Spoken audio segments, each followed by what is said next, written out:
Karon mga idol, magulay ta sa kalabasa na to. O kulang pag sila sa kagulang mga idol kay iyang liso. Humok pa kay iyang liso. Na humok pa kay stan.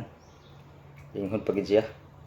O ginanhi lang na ko mga idol kay dili na ta mag-rice mga idol kanila ato kanon atong pasuyon nya atong sagulan siya dani sa kuan sa kamuti tops nya atubot kan sa kamunggay sulbad ng mga idol og napa mga idol lutya sagulan nato sa lutya para kuan kay siya laut sad siya ba pero nagutan man gud ni gapon mga idol labo kay siya nato na pud niya tiwason ang sobra ato man tugi pagkuha na to nagutan din ta para mapuli-pulian mga idol atong singot ba kay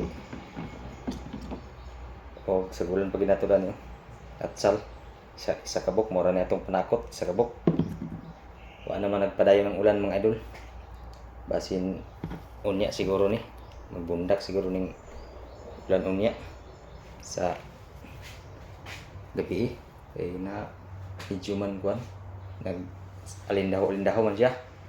Okay mga idol, kaya ato sa ning lutoon. Thank you for watching. God bless you all. Bunaga!